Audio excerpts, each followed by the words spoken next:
அனைவருக்கும் வணக்கம். Welcome to the channel educational hotspot. இன்றைக்கி என்ன டாபிக் பார்க்க போகிறோன்னா, தேசிய மறுமலர்ச்சிங்கிற டாப்பிக்கிலிருந்து 11th ஹிஸ்ட்ரி புக்கில் நவீனத்தை நோக்கி அப்படிங்கிற பாடத்திலிருந்து ஒரு 16 கொஸ்டின்ஸ் இருக்குது. ஸோ ஏற்கனவே நம்ம 10th புக்கில் பார்த்தது தான் மேக்ஸிமம். ஸோ இதில் எது இம்பார்ட்டண்ட்டானதோ அந்த கொஸ்டின்ஸ் மட்டும் செலக்டிவாக எடுத்துகிட்டு வந்திருக்குங்க. பாருங்கள், பார்த்து இந்த கொஸ்டின்ஸ்க்கெல்லாம் ஆன்சர் பண்ணுங்கள். ஓகேங்களா? ஓகே, வாங்க கொஸ்டின்குள்ளே போகலாம்.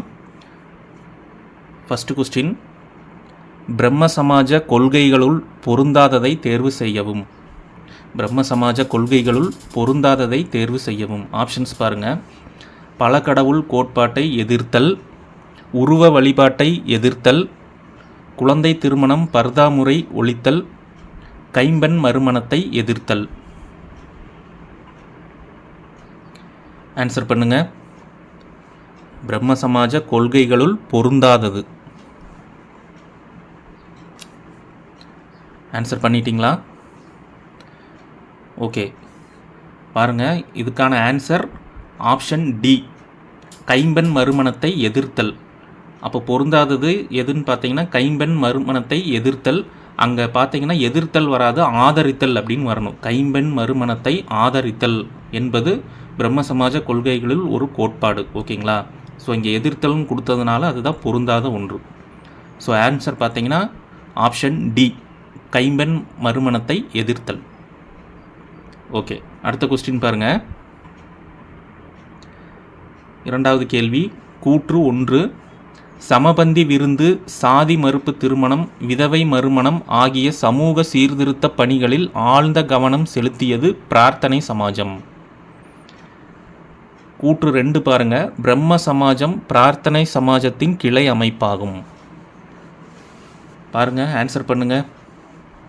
கூற்று கவனமாக படிச்சுட்டு ஆன்சர் பண்ணுங்க. ஆப்ஷன்ஸ் பாருங்க. கூற்று 1, 2 சரி, 1, 2 தவறு, 1 சரி, 2 தவறு, 1 தவறு, 2 சரி.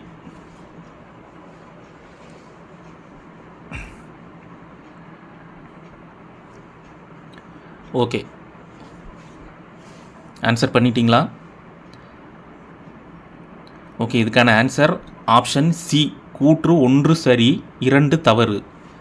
என்னன்னு பாருங்கள். சமபந்தி விருந்து, சாதி மறுப்பு திருமணம், விதவை மறுமணம் ஆகிய சமூக சீர்திருத்த பணிகளில் ஆழ்ந்த கவனம் செலுத்தியது பிரார்த்தனை சமாஜம். இது சரியான கூற்று. 2 பாருங்கள், பிரம்ம சமாஜம் பிரார்த்தனை சமாஜத்தின் கிளை அமைப்பு. இது தவறு. என்ன தவறுன்னு பார்த்தீங்கன்னா, பிரார்த்தனை சமாஜம் தான் பிரம்ம சமாஜத்தோட கிளை அமைப்பு. ஓகேங்களா? பிரார்த்தனை சமாஜம் பிரம்ம சமாஜத்தின் கிளை அமைப்பு. இதை அப்படியே மாற்றி கொடுத்துருக்கறனால கூற்று 2 தவறு. அப்போ ஆன்சர் கூற்று 1 சரி, 2 தவறு. ஓகேங்களா? ஓகே, அடுத்த கேள்வி பாருங்கள். மூன்றாவது கேள்வி, சுத்தி இயக்கத்தோடு தொடர்புடைய அமைப்பு எது? சுத்தி இயக்கத்தோடு தொடர்புடைய அமைப்பு எது? பிரார்த்தனை சமாஜம், ஆரிய சமாஜம், அலிகார் இயக்கம், அகமதியா இயக்கம்.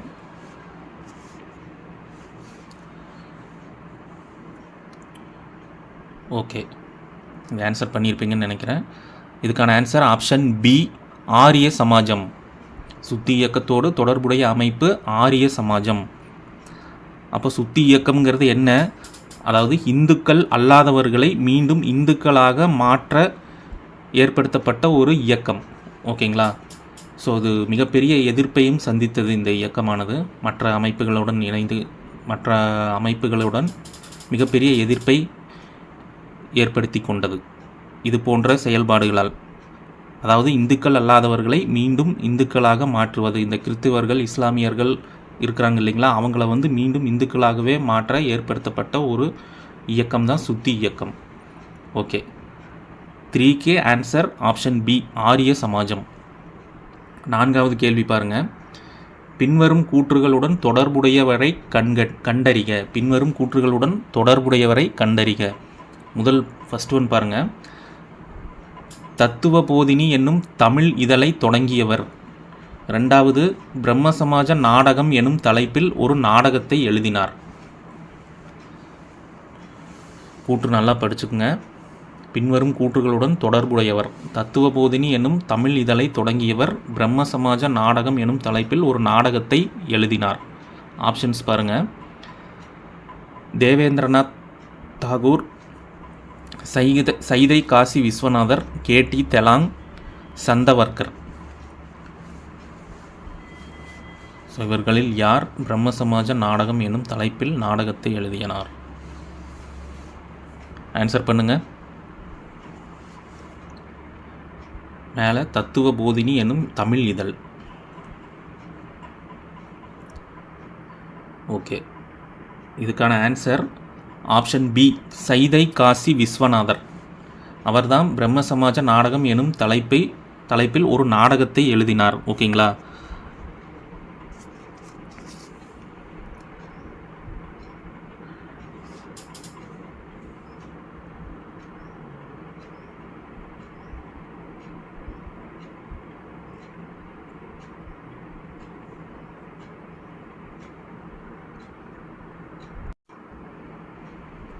ஓகே, பாருங்கள். தத்துவ போதினி சபையை வங்காளத்தில் தேவேந்திரநாத் தாகூர் என்பவர் துவங்கியிருப்பார். ஓகேங்களா? ஸோ அவருடைய அந்த அமைப்புக்கு ஆதரவு அளிக்கும் விதமாக தமிழ்நாட்டில் தத்துவ போதினி எனும் இதழை எழுதியவர் சைதை காசி விஸ்வநாத முதலியார். ஓகேங்களா?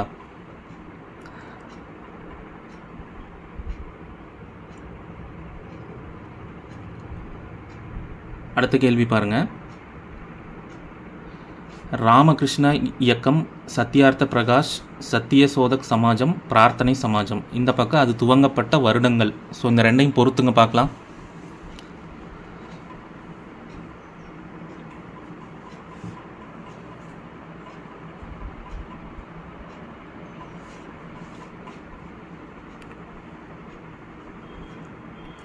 ஓகே, இதுக்கான ஆன்சர் ஆப்ஷன் ஏ. பாருங்கள், ராமகிருஷ்ண இயக்கம் துவங்கப்பட்ட வருடம் 1897. சத்யார்த்த பிரகாஷ் என்னும் நூலை எழுதியவர் கமெண்ட் பண்ணுங்க.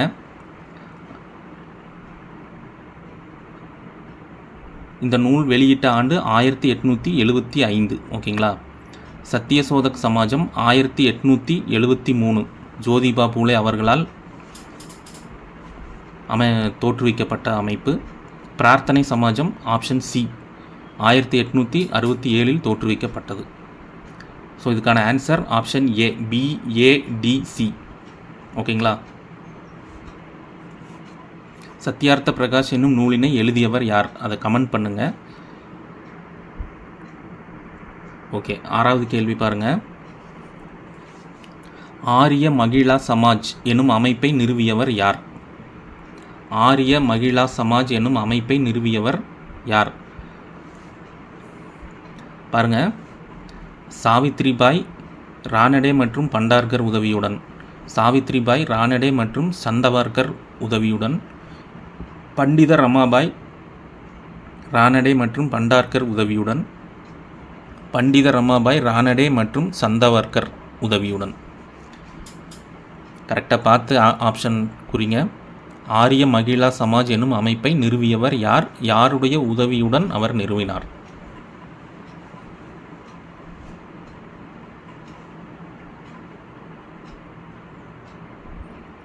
ஓகே, இதுக்கான ஆன்சர் ஆப்ஷன் சி, பண்டித ரமாபாய் அவர்களால் ஆரிய மகிழா சமாஜ் நிறுவப்பட்டது.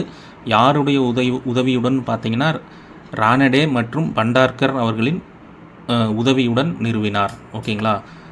ஸோ ஆரிய மகிழா சமாஜ் பார்த்தீங்கன்னா பூனேவில் ஆரம்பிக்கப்பட்ட ஒரு அமைப்பு. ஸோ இந்த அமைப்பில் பார்த்தீங்கன்னா 300 பெண்கள் இவ்வமைப்பில் கல்வி கற்றனர். ஓகேங்களா? 300 பெண்கள் இவ்வமைப்பில் கல்வி கற்றனர். பெண்களின் கல்விக்காக துவங்கப்பட்ட ஒரு அமைப்பு தான் ஆரிய மகிழா சமாஜ். அடுத்த கேள்வி பாருங்கள்.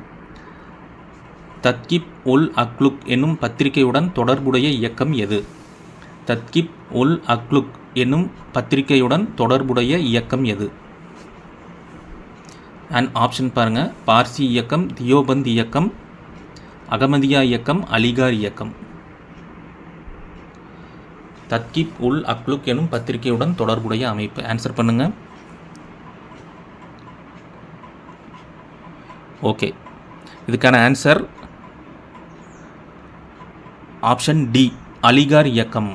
ஓகேங்களா சார்? சையது அகமது கான் அவர்களால் துவங்கப்பட்ட ஒரு பத்திரிகை தான் தத்கிப் உல் அக்லுக் என்னும் பத்திரிகை. ஓகேங்களா?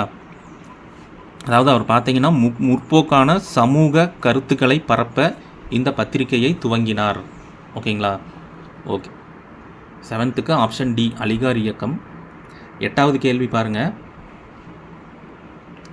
கைம்பெண்களை உயிரோடு எரிக்கும் பழக்கத்தை ஆதரிப்போருக்கும் எதிர்ப்போருக்கும் இடையே நடைபெற்ற விவாதம் என்னும் கட்டுரையை எழுதியவர். இது ஒரு கூற்று ஒருவர் சொல்லியிருப்பார். ஸோ அது யாருன்னு கண்டுபிடிங்க. ஆத்மாராம் பாண்டுரங், தயானந்த சரஸ்வதி, ராஜாராம் மோகன் ராய், கேசவ் சந்திர சென். கூற்று படித்து பாருங்கள். கைம்பெண்களை உயிரோடு எரிக்கும் பழக்கத்தை ஆதரிப்போருக்கும் எதிர்ப்போருக்கும் இடையே நடைபெற்ற விவாதம் எனும் கட்டுரையை எழுதியவர். இது ஈஸி தான்.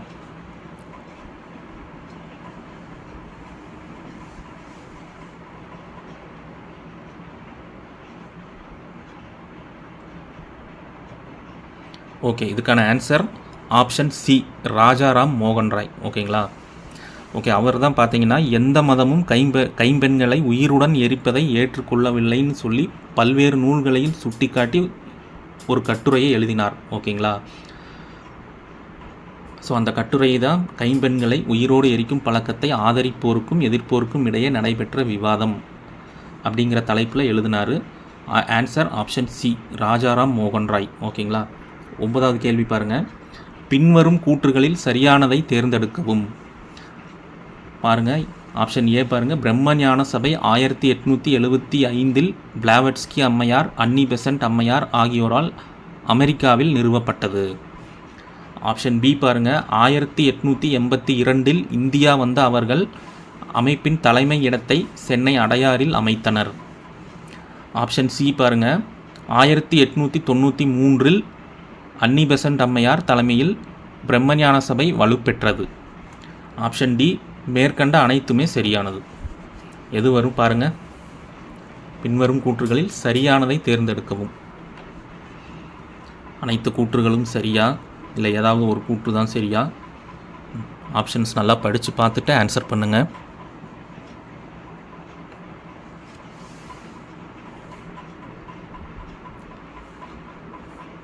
ஓகே, இதுக்கான ஆன்சர் ஆப்ஷன் சி 1893 அன்னி பெசன்ட் அம்மையார் தலைமையில் பிரம்மஞான சபை வலுப்பெற்றது. இந்த ஒரு கூற்று தான் சரி.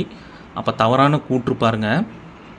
ஆன்சர் வந்து ஆப்ஷன் சி தவறான கூற்று பாருங்கள். பிரம்மஞான சபை 1875 பிளாவட்ஸ்கி அம்மையார், அன்னி பெசன்ட் அம்மையார் ஆகியோரால் அமெரிக்காவில் நிறுவப்பட்டது. இந்த கூற்றில் பிளாவட்ஸ்கி அம்மையார் சரி, அன்னி பெசன்ட் அம்மையார் வராது, ஹெச்எஸ் ஆல்காட். ஓகேங்களா? பிளாவட்ஸ்கி அம்மையார் மற்றும் ஹெச்எஸ் ஆல்காட் ஆகியோரால் அமெரிக்காவில் நிறுவப்பட்டது. ஸோ அந்த கூற்று தவறு. அன்னி பெசன்ட் அம்மையார் வராது. அடுத்து பாருங்கள். 1882 இந்தியா வந்த அவர்கள் அமைப்பின் தலைமையிடத்தை சென்னை அடையாறில் அமைத்தனர். தலைமையிடம் அடையாறில் தான் அமைக்கப்பட்டது. 1882 தான் அடையாறில் அமைக்கப்பட்டது தலைமையிடம். ஆனால் அவர்கள் இந்தியா வந்தது எப்போன்னு பார்த்தீங்கன்னா 1879 தான். 1879 இந்தியா வந்து விட்டார்கள். ஓகேங்களா?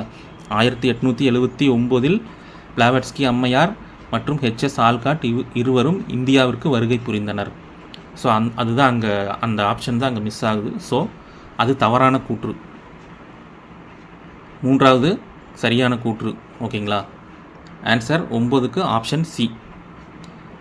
அதே மாதிரி சி பாருங்கள். 1893 தான் அன்னை பெசன்ட் அம்மையார் அயர்லாந்திலிருந்து இந்தியாவுக்கு வருகை புரிந்திருப்பார். ஓகேங்களா? ஸோ 1893 அன்னி பெசன்ட் அம்மையார் வருகைக்கு பின் பிரம்மஞான சபை அவரது தலைமையில் வலுப்பெற்றது. 9க்கு ஆப்ஷன் சி தான் ஆன்சர். 10வது பாருங்கள். இந்தியாவில் பௌத்தம் மீண்டும் உயிர் பெற்றதில் முக்கிய பங்கு வகித்தது பிரம்மஞான சபை. இது கூற்று. காரணம் பாருங்கள். அயோத்திதாச பண்டிதர் ஹென்றி ஆல்காட்டுடன் கொண்ட தொடர்பின் காரணமாக நவீன பௌத்தத்திற்கு அறிமுகமானார். பாருங்கள், கூற்று காரணம் படித்து பாருங்கள். ஆப்ஷன் கூற்று சரி, காரணம் தவறு. கூற்று தவறு, காரணம் சரி. கூற்று காரணம் சரி, கூற்று காரணம் தவறு. என்ன ஆன்சர் வரும்?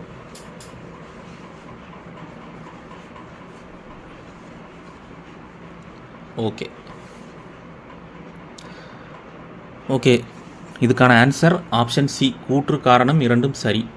இந்தியாவில் பௌத்தம் மீண்டும் உயிர் பெற்றதில் முக்கிய பங்கு வகித்தது பிரம்மஞான சபை. அயோத்திதாச பண்டிதர் ஹென்றி ஆல்காட்டுடன் கொண்ட தொடர்பின் காரணமாக நவீன பௌத்தத்திற்கு அறிமுகமானார். இதுவும் சரியானது தான். ஸோ ஆல்காட் பார்த்தீங்கன்னா அயோத்திதாசரை இலங்கைக்கு அழைத்து சென்றார். அங்கே உள்ள புத்த பிட்சுக்களுடன் தொடர்பில் இருந்தார். ஓகேங்களா. 11வது கேள்வி பாருங்கள். முகமதியன் ஆங்கிலோ ஓரியண்டல் கல்லூரி பொறுத்துக. முகமதியன் ஆங்கிலோ ஓரியண்டல் கல்லூரி, அறிவியல் கழகம், ஆங்கிலோ கீழை கல்வி மாநாடு, சிங் சபா. இந்த பக்கம் அது துவங்கப்பட்ட வருடங்கள். ஓகேங்களா. இதை மேட்ச் பண்ணுங்க பார்க்கலாம். இதை மேட்ச் பண்ணுங்க.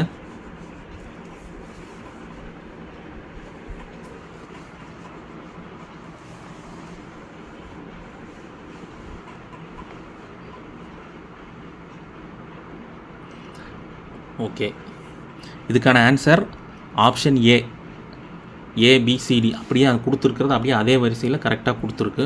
பாருங்கள், முகமதியன் ஆங்கிலோ ஓரியண்டல் கல்லூரி.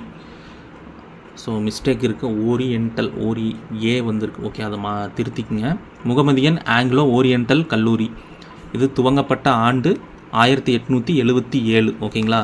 ஸோ இதுக்கு முன்னாடி பார்த்தீங்கன்னா முகமதிய பள்ளி ஒன்றை துவங்கி இருப்பார் சர் சையத் அகமது கான். ஓகேங்களா. அது எதுக்கு துவங்கியிருப்பாங்கன்னா ஆங்கில கல்வியை பரப்ப துவங்கப்பட்ட ஒரு பள்ளி தான் முகமதிய பள்ளி. அது பின்னாளில் 1877 ஆண்டு முகமதியன் ஆங்கிலோ ஓரியண்டல் கல்லூரி என பெயர் மாற்றம் செய்யப்பட்டது. ஓகேங்களா. அடுத்து அறிவியல் கழகம். அறிவியல் கழகம் பார்த்திங்கன்னா 1864 துவங்கப்பட்டது. மேற்கத்திய அறிவியலை அறிமுகம் செய்ய துவங்கப்பட்ட ஒரு இயக்கம் அறிவியல் கழகம். ஓகேங்களா. அடுத்து ஆங்கிலோ கீழை கல்வி மாநாடு, அது 1886 முஸ்லிம்களிடையே தாராளவாத கருத்துக்களை பரப்ப துவங்கப்பட்ட ஒரு மாநாடு, ஆங்கிலோ கீழை கல்வி மாநாடு. அடுத்து சிங் சபா. சிங் சபா 1873 தொடங்கப்பட்டது.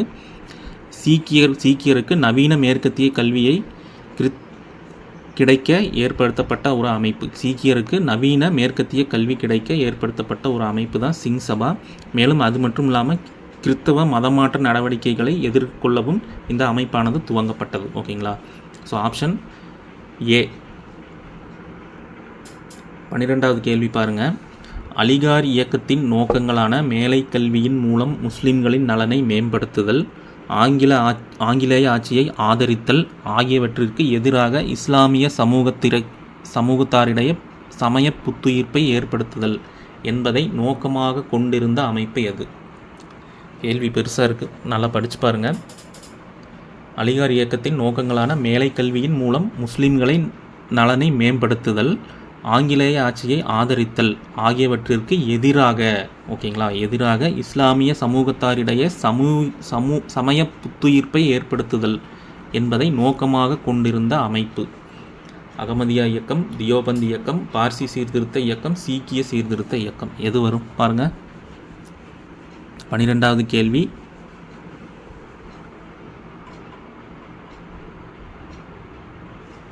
ஓகே இதுக்கான ஆன்சர் ஆப்ஷன் பி, தியோபந்த் இயக்கம். ஓகேங்களா. இது ஒரு மீட்டெடுப்பு இயக்கம். ஓகேங்களா. அடுத்த கேள்வி பாருங்கள். 14வது கேள்வி. பின்வரும் கூற்றுகளை ஆராய்க. பாருங்கள். ராஜாராம் மோகன் ராய் வேதங்களில் தவறே இருக்க முடியாது எனும் கருத்தை புறக்கணித்தார். அடுத்து சையது அகமது கான் மதம் சார்ந்த சிந்தனைகள் மாற்றப்பட முடியாதவை என்பதை மறுத்தார். 3வது கூற்று பாருங்கள். எங்களுடைய நிலை அனைத்து மதங்களிலும் உண்மைகள் இருந்தாக வேண்டும் என்பதல்ல, ஆனால் உலகத்தில் நிறுவப்பட்ட அனைத்து மதங்களும் உண்மையானவையே என ஈஸ்வர் சந்திர வித்யாசாகர் கூறினார். ஓகே 3 கூற்று. இதுக்கான ஆப்ஷன் பாருங்கள். கூற்று 1, 2 சரி, 3 தவறு.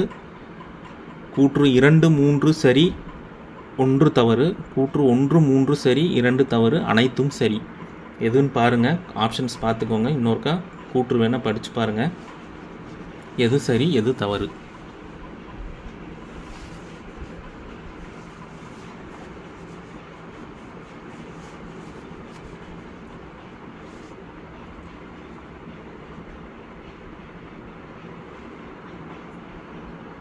ஓகே, இதுக்கான ஆன்சர் ஆப்ஷன் ஏ. கூற்று 1 2 சரி, 3 தவறு. ஓகே, ஃபஸ்ட்டு ஒன் கரெக்டு தான், செகண்டு கரெக்டு தான். மூன்றாவது கூற்று பாருங்கள். இந்த கூற்றை சொன்னவர் பார்த்தீங்கன்னா கேசவ் சந்திர சென். ஓகேங்களா. எங்களுடைய நிலை அனைத்து மதங்களிலும் உண்மைகள் இருந்தாக வேண்டும் என்பதல்ல, ஆனால் உலகத்தில் நிறுவப்பட்ட அனைத்து மதங்களும் உண்மையானவையே என கூறியவர் கேசவ் சந்திர சென். ஈஸ்வர் சந்திர வித்யாசாகர் வராது. ஸோ அதனால் மூணாவது கூற்று கரெக்டு. 1 2 சரியானது, 3 தவறு. ஓகேங்களா. 13க்கு ஆப்ஷன் ஏ தான் ஆன்சர். 14வது கேள்வி பாருங்கள். ராமலிங்க அடிகளாரின் காலம். ராமலிங்க அடிகளாரின் காலம் பாருங்கள். ஆப்ஷன்ஸ் பார்த்துட்டு கரெக்டாக என்ன வருடம் அப்படிங்கிறத கரெக்டாக மார்க் பண்ணுங்கள்.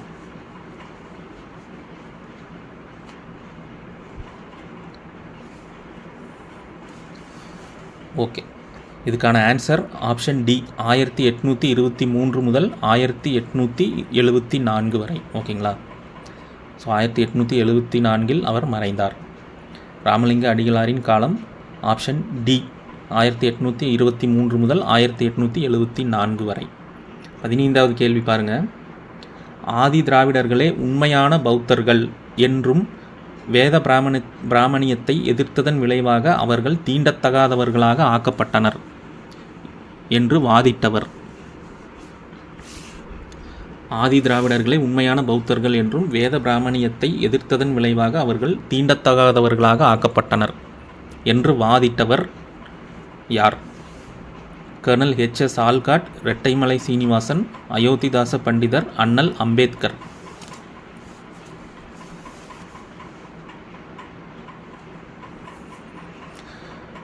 ஓகே, இதுக்கான answer option C. Ayothidasa Pandithar. அடுத்த கேள்வி பாருங்கள். லாஸ்ட் கொஸ்டின் பொறுத்துக. இந்த பக்கம் திருவருட்பா, சீவக சிந்தாமணி, மணிமேகலை. இந்த சைடு அவை வெளியிட்ட ஆண்டுகள் 1887, 1898, 1867. ஸோ எது வரும்னு பார்த்து மேட்ச் பண்ணுங்கள்.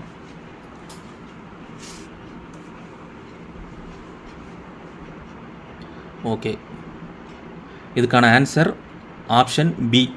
திருவருட்பா வெளியிடப்பட்ட ஆண்டு 1867, சீவக சிந்தாமணி 1887, மணிமேகலை 1898. ஓகே, இதில் சீவக சிந்தாமணி, மணிமேகலை இந்த இரண்டும் முழுமையாக அச்சிடப்பட்டு வெளியிடப்பட்டது. ஸோ இதற்கு முழு முதற் காரணமாக இருந்தவர் அயோத்திதாச பண்டிதர். ஓகேங்களா. அவருடைய அயராத முயற்சியின் காரணமாக சீவக சிந்தாமணி, மணிமேகலை மற்றும் இன்னும் பல நூல்கள் அச்சிடப்பட்டு வெளியிடப்பட்டன. எப்போன்னா இந்த ஆண்டுகளில் தான் வெளியிடப்பட்டது. சீவக சிந்தாமணி 1887, மணிமேகலை 1867. ஓகேங்களா. ஓகே, நவீனத்தை நோக்கி அப்படிங்கிற இந்த லெசன்லேருந்து ஒரு 16 கொஸ்டின் பார்த்தாச்சு. ஸோ எல்லாம் ஆன்சர் பண்ணியிருப்பீங்கன்னு நினைக்கிறேன். ரொம்ப யூஸ்ஃபுல்லாக இருந்திருக்கும். ஓகே, இதுக்கான கீ ஆன்சர் கீழே இருக்குது. ஸோ எத்தனை கேள்வி ரைட் அப்படிங்கிறத மார்க் பண்ணிவிட்டு கமெண்ட்டில் 16க்கு எவ்வளோ ரைட் ஆகிருக்குங்கிறத சொல்லுங்கள். ஓகே, அடுத்த வீடியோவில் 12th எத்திக்ஸ் புக்கில் இதே சமூக சமய சீர்திருத்த இயக்கங்கள் அப்படிங்கிற ஒரு லெசனில் கொஞ்சம் ஏற்கனவே பார்த்தது ப்ளஸ் இன்னும் கூடுதலான தகவல்கள் அதில் இருக்குது. ஸோ அதிலிருந்து ஒரு 20 கேள்விகள் எடுத்துகிட்டு வரேன். நெக்ஸ்ட் வீடியோவில் அந்த சாப்டர் பார்க்கலாம். ஓகேங்களா. இந்த வீடியோ பிடிச்சிருந்தால் லைக் பண்ணுங்கள், கண்டிப்பாக எல்லாருக்கும் ஷேர் பண்ணுங்கள் அண்ட் சப்ஸ்கிரைப் பண்ணுங்கள். ஓகேங்களா. Okay, thank you.